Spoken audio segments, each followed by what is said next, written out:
तर ही पत्रकार परिषद एकीकडे सुरू आहे आणि त्यानंतरची एक बातमी आहे मुंबईतली। आज सकाळी उत्तर मुंबई लोकसभा मतदारसंघाच्या उमेदवार उर्मिला मातोंडकर यांनी बोरिवली स्थानकावर प्रचार यात्रा सुरू असताना तिथे गदारोळ झाला असं कळतंय। काही लोकांनी मोदी अशी घोषणाबाजी तिथे केल्याचं कळतंय आणि यामुळे संतापलेल्या काँग्रेस कार्यकर्त्यांनी घोषणा देणाऱ्या लोकांना मारहाण केल्याचंही कळतंय। या प्रकरणी पोलीस आता अधिक तपास करतात। रेल्वे स्थानकात प्रचार सुरू असताना हा प्रकार घडलेला आहे। आपण ही दृश्य सध्या बघतोय।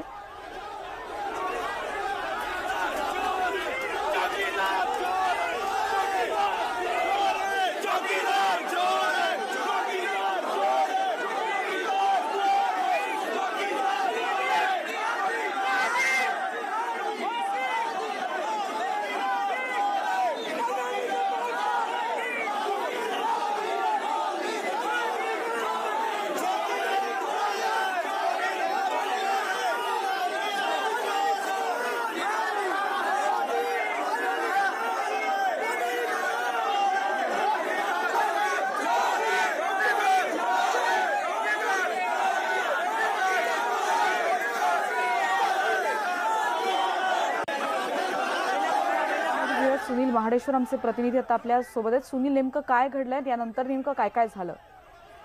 या उर्मिला मातोंडकर यांनी आज रेल्वे स्थानकात त्यांनी प्रचार सभा घेतली छोटीशी आणि त्यानंतर तिथून जे रेल्वे प्रवासी आहेत तर त्यांच्याशी ते बोलत असताना काही भाजपचे कार्यकर्ते या रॅलीत घुसले आणि त्यांनी मोदीचा नारा दिला। त्यानंतर काँग्रेसचे जे कार्यकर्ते होते त्यांनी त्या कार्यकर्त्यांना पकडण्याचा प्रयत्न केला, एकमेकांना धक्काबुक्की केली, मारहाण केली।